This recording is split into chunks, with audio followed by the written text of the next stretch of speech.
You promise me that if I bring up my feelings and give you feedback, you won't speak to me like that again. Yes, I promise. You don't have to agree. Yeah, no, I agree. Yeah. I feel like I've already suffered enough from this. It's not cute, no. Seriously, at some point, MAFS will need to give Danny a bonus because of the amount of crap he's had to put up being, Beck's husband. I'm not saying Danny is a great guy. Don't get me wrong. He has his own pile of doo-doo that he's done on the side. So he's not the best husband. But the fact that he has to continue to endure this roller coaster with Beck, he's owed some sort of bonus or some sort of, I don't know what else they can offer him, but he deserves something because that's a bit too much for me. And then with the boys, Chris and Sam, that marriage was finished way before they got to the farm. Going to the farm was just them going sightseeing, maybe because they'd promised Chris that they would highlight his farm. But otherwise, them going there and standing in the field with the cows or the horses doesn't make sense to someone like me. To everybody else, it might make a difference, but to someone like me, it doesn't. And then watching Alissa and David, this is why I watched reality TV a lot. This is why I do, because it sort of gives men what can I say, a window into relationships and how relationships function. Because you've got this man who's giving this woman everything she needs. This man is everything she asked for from the experts. But still, because she's been through a lot, she continues to spiral and look for those problems that she's had in previous relationships, not sort of appreciating what she has in front of her. And sadly, if she's not smart, she's going to lose this guy and then regret because somebody else is going to pick him up. I know at times David comes across as being too good to be true, but I would rather David than any other husband in the experiment at the moment. Anyway, I digress. Hey there, thanks for stopping by. It's your girl Valerie. Welcome back to my channel. If you're new here, don't forget to subscribe, click the like button, turn on the notification bell for when I upload new videos, and definitely leave a comment. In this episode, I'll be reviewing Married at First Sight Australia, Season 13, Episode 31. Okay, so it's, homestays, and we are having the couples go home. Everyone is excited to be going home. Amazing. We have David and Alissa arrive in Adelaide. As they arrive at the airport, there's this big poster with Alissa on it. And David is taken aback because he didn't know that she was such a big deal back home. So he's excited that he gets to see that about her. Their plan is, he's from Brisbane, she's from Adelaide. So their plan is to move together to Sydney for a couple of years and then later come back to Adelaide because that's where they want to settle and start their family. And this is a plan that they've come up between the two of them. And they've agreed that this makes sense because it's halfway between Brisbane and Adelaide. So good for them. We have Beck and Danny. Beck and Danny, they are going to Beck's house. And so they get there. Beck says, I want to see how my dog Coco sort of reacts to him because that's a big deal. My dog doesn't normally like men. And so the dog is very inviting and excited to see Danny. I don't know whether it's because it was Danny or whether the mom was sort of exaggerating whatever was going on there. Danny seemed to really like the dog. I am not an animal person, so I would be scared. I would be sleeping with one eye open. I don't like things that I cannot understand. So I'm happy that, Beck was happy. He was happy. Good for them. Sam and Chris then went to the farm. If you look at the word awkward, next to it is Sam and Chris, because that drive to the farm was the most awkward thing I've ever seen. It was really awkward. And so they have both it seems shut down because they are not happy with the fact that they are in the space they are at. They both, one wants to be appreciated. It comes across as Sam wants Chris to suck up to him and Chris is refusing to suck up. And so because of that, they're continuing on this roller coaster until one of them gives in. And it's like, make it make sense. This doesn't make sense. It's either the two of you like one another or you don't. Stop wasting everybody else's time. When they got to the farm, they obviously went around the farm with Chris sort of showing Sam where everything was. He showed Sam, the spare bedroom. It was a bunk bed. And he told him, I hope you don't knock your head. More or less hinting that we're not sharing my bed. And it's like, yeah, because of the space that the two of you are in, I get why you wouldn't want to share a bed with him. I guess why you'd want your own space. On his part, Sam wasn't happy. He really wasn't happy because he felt some type of way about being excluded and being told to sleep in the spare bedroom. And it's like, buddy, this person wrote leave. Why would you expect him to want to sleep in the same bed with you? Make that make sense? You had Beck and Danny go for a meal with her dad, aunt, and cousin. And she made it a point to let it be known that her cousin is older than her, but they grew up like sisters. And it's like Beck is a bit petty. She really is very petty. And at times she needs to suck it up and just keep quiet because it's not worth the noise. So they were having this conversation because Beck is from Adelaide and you have Danny's from Melbourne. So the family wanted to know what's happening. And, the Beck was saying, oh, we're going to move here. Danny said he's happy to move. Danny on his part said he's happy to move because obviously it doesn't make sense for him to say to her move to Melbourne when he doesn't have any family there. All he has are friends, and besides, it's an hour's flight from Adelaide, so he can always fly out to see his friends if needed. That makes sense. And then the conversation took a turn because Beck then brought up, oh, I told him I loved him, but he didn't say it back. And also, he asked me to be his girlfriend and he was really excited. And it's like Beck has got this idea of the relationship that she has that nobody else is seeing. And I wonder how her family will feel when they actually see the relationship that she's in, because she's spent a lot of time sort of fantasizing this relationship with this man, and this man is not giving her that. So I don't know where she's getting it from.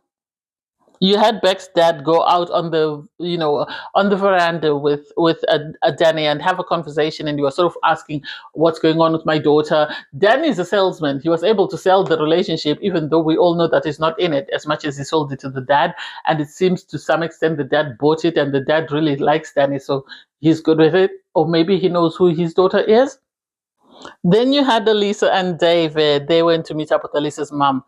David is very calm. I want someone like David. I really do, because of the way he's so calm, he's so mellow. They arrived there. The mom was excited. She was very welcoming, including to David, which I really loved. Then they got to sit out on the patio and have a conversation. David, they had sort of this conversation about how did you feel at your wedding when she asked you to propose, and you sort of were holding back. And he said, well, I didn't want to come across as a pushover. I didn't want her to think that whatever she asked me to do, I'll do. I wanted her to know that it would have to make sense in order for me to sort of comply with whatever she's asking for. They spoke about the fact that, the plan is to move to Brisbane when they get, after they leave their plan is to move to Sydney. And so they spoke about that. And then the mum, I think, was the spanner in the works. Whether they've already had this conversation with her mum and her mum was just playing out what she's discussed with her daughter, I don't know. Because the mama brought up the fact that, oh, if the two of you are planning on going, to Sydney and then coming back to Adelaide, she is 32 years old. Her chances of having children dwindle with every year that goes by. So you might end up taking that dream away from her, because the two of you saying, okay, we'll go for a couple of years. What if you struggle to have children? What if it takes you up to 10 years? And it's like, why are we putting this on David? This lady is 32 years old. She could have easily had a child in the last 10 years. Why didn't she have one? Why is it now such a burden on David that as soon as he leaves the experiment, we need to start trying for a child? He has things he has to give up, and she has things she has to give up. So I don't like that her mom sort of put these ideas in her head and she began to spiral, knowing that her daughter spirals very easily. It seems the mom is very focused on wanting grandchildren and wanting this idea of a family for her daughter, that I think she needs to understand that in a relationship there needs to be compromise, otherwise nothing will ever work. Sam and Chris, they stood in the farm with the cows and the horses. They were sort of struggling to sort of take responsibility for what happened that caused their relationship to break down. At the end of the day, this is what I'm going to say. I think Chris and Sam both struggle with the power dynamics of their relationship. Everybody wants to be the big dog and no one is willing to give up. And because of that, this is why you have someone wanting to be begged for a relationship to work by someone who's already checked out. How do you expect Chris, after he wrote leave, to suddenly come to you and beg you to say, I want you to stay? You should be the one begging him to stay, because at the end of the day, you are the one who wants to stay. He's already packed his bags and is out the door. So the idea that you had them have this back and forth and then eventually reach a compromise, and they were saying, oh, the horses have calmed us down. Do I think so? No. I think Chris is now in his own element and is willing to say and do anything just for peace. with Danny and Beck, Danny and Beck for me, I something I worry about really. I really do worry about them because they were having this conversation about the time they spent with their family and how what it will look like when he moves after they leave the experiment. And then suddenly an aeroplane flew past, and Danny was actually joking about it and saying, "Oh my God, it's a good thing you don't work night shifts because if you work night shifts, you're not able to sleep during the day because it's in the flight path." And it was a joke. I took it for a joke. For Beck to be upset and say, "Oh, he never says anything serious. He's always joking about every single thing. He needs to understand there's a time and a place." Yes, there is a time and a place, but it was awkward because they were filming and you had the background noise from the aeroplane. And I think he was trying to sort of make light of it and not make a big deal about it. So I didn't appreciate the way Beck tried to make a mountain out of a molehill. Then you had David and Alissa after they came back from her mom, and they were having this conversation about she was worried about what her mom had highlighted, the fact that she's growing older and she wants children and her career. So if she moves, she gives up on her career in Adelaide, and how is she sure that she will succeed wherever she goes? And it's like it's taking a risk. It really is taking a risk. And so Alicia was saying, "I'm spiraling." David recognized that she's spiraling and was trying to sort of settle her down and pacify her. And it's like everything has to be about her. Everything has to be about Alicia. I wish we could sort of pay more attention to him. Obviously, David was questioning that every single time he has to be the calming force. He would like, from time to time for somebody else to be the calming force for him. Well, Alicia also appreciated the fact that, every time she spirals, he is there for her. He's a calming force. He helps her sort of find her feet every time she feels like she's about to fall over. So she appreciates that about him. But there is this big issue. And it's like, I get there's the big issue, but at the end of the day, she needs to ask herself, is this man worth taking the risk for? And if the two of them agree that they're going to take the risk, then they need to do it. Because at the end of the day, even if her marriage with David doesn't last, the next person is going to take a couple of years before they are ready to have children. So you can't put such a big burden on this man. He's not saying he doesn't want children, but their timelines are different. So she needs to either jump on board or keep it stepping. Dan and Beck, to have another conversation, for me, it was a waste of time because they did try to sort of address the issues they had about, him joking or making light of every conversation. She said, there's a time and a place, which is understandable. But for her to sort of want to crucify him after her behavior in this relationship, it doesn't make sense. I get where Dan is coming from because he said, she made a joke at the couples retreat and I had to back her. I've made a joke and now she wants to crucify me. Make that make sense? And it's like, well, this is your relationship. You have sort of enabled this person for weeks on end, and suddenly you want to pull the rug. She's not going to put up with that. She's always going to think she's right. I agree with him. I think it was a good idea for him not to spend the night there. That's her house. There's no production there. If anything goes wrong overnight, he's in trouble because you were saying now I have to deal with her once everybody else is gone. And it's like, what exactly is going on in this relationship? I think there's more to that relationship, and I think he needs to pack his bags and go home. You then had Alissa and David meet up with her friends who were her bridesmaids. They were excited to see them. And I love the fact that they were very supportive towards this relationship in the sense that they helped pacify Alicia and sort of made her understand that you have said every single thing that you want, and this man has tried to give you that. You have asked for a specific type of guy, you've been given that. But no one here has ever asked that, what does David want?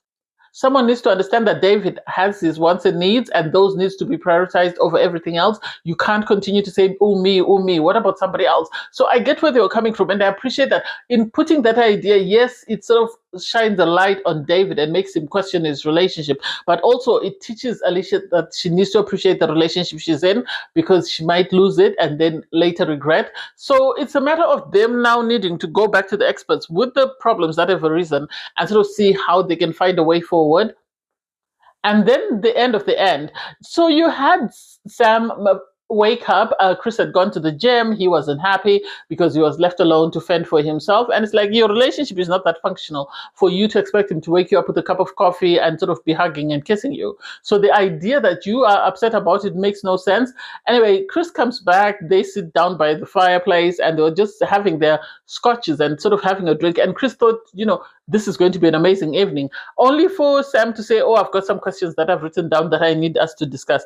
And it's like, I don't think he came up with those questions on his own. I think production helped him, and sadly this backfired. So question number 1 was, do you accept full responsibility for your defensiveness and aggression I felt last week? Chris was taken aback by it. He didn't expect that when he heard about sort of questions.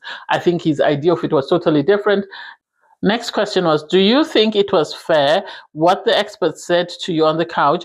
Because to me, the feedback was accurate. Yes, it was accurate because it aligned with your analogy, with your theory, or with what you wanted from it. The other question was, do you realize that my awkwardness and silence towards you was because of the behavior, not me being cold for no reason?